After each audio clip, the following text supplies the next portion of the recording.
بسم اللہ الرحمن الرحیم۔ السلام علیکم۔ آج اپریل کی 26 تاریخ ہے، سن 2020 ہے۔ میں آپ سے مخاطب ہوں ڈاکٹر ولیمان پٹھان، اسرا ٹی وی یوٹیوب۔ آج ہم افغانستان کی سیاسی صورتحال اور بین الاقوامی حالات کے بارے میں بات کریں گے۔ افغانستان کے امن معاہدے کو 2 مہینے ہونے کو ہیں، لیکن وہ آگے نہیں بڑھ رہا ہے۔ طالبان کے چند قیدیوں کے علاوہ 5000 قیدی وہاں پہ پھنسے ہوئے ہیں، اور امریکہ کے 13,000 فوجی وہاں پہ پھنسے ہوئے ہیں، اور اس انتظار میں بیٹھے ہوئے ہیں کہ ہم اپنے گھر جائیں گے۔ جبکہ امریکہ بین الاقوامی طور پر اپنے آپ کو مسلسل پھنسا رہا ہے۔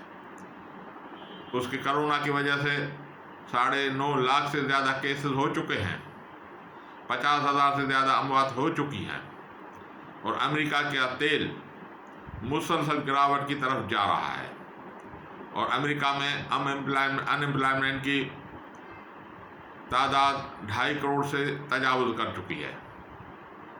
جبکہ امریکہ دوسری طرف بین الاقوامی طور پر اپنے دشمن بڑھا رہا ہے۔ چین سے اس نے اپنی دشمنی مول لی، ایران کو دھمکیاں دے رہا ہے۔ جبکہ افغانستان کے چاروں طرف یا چین ہے، یا روس ہے، یا ایران ہے، اور پاکستان ہے۔ اب موجودہ حالات کے تحت چین افغان مسئلے میں امریکہ کی حمایت نہیں کرے گا بلکہ مخالفت کرے گا۔ ایران بھی حمایت نہیں کرے گا بلکہ مخالفت کرے گا۔ روس اس کا ازلی دشمن ہے، وہ بھی اس کی حمایت نہیں کرے گا بلکہ مخالفت کرے گا۔ باقی رہا پاکستان افغانستان کے معاملے میں بہت ساری قیمت چکا ہے۔ اب پاکستان بھی اس کی عملی مدد تو نہیں کر سکتا، ہاں یہ ہے کہ تھوڑی بہت سفارتی اس کی مدد کر لے۔ اب امریکہ کے 13,000 فوجی وہاں پہ پھنسے ہوئے ہیں، اور وہ فوجی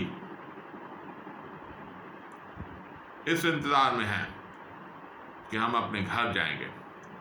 تو جو فوجی وہاں پہ گھر جانے کے لیے بیٹھے ہوں، ان کا مورال 0 ہوتا ہے، وہ لڑ نہیں سکتے۔ تو اس لیے امریکہ کے فوجیوں کی سلامتی کو خطرہ ہے۔ اس لیے امریکہ کو چاہیے کہ وہ اپنی پوری صلاحیت وہاں پہ استعمال کر کے اپنی فوجیوں کو سلامتی کو یقینی بنائے، اور اشرف غنی کو اس پر مجبور کرے کہ وہ طالبان کے 5,000 فوجیوں کو رہا کر دے۔ تو اس طرح امن برقرار رہے گا، ورنہ دوبارہ افغانستان میں جنگ چھڑ جائے گی اور امن تباہ ہو جائے گا۔ دعا ہے کہ اللہ تعالیٰ پوری دنیا میں امن قائم کرے۔ وما علینا الا البلاغ المبین۔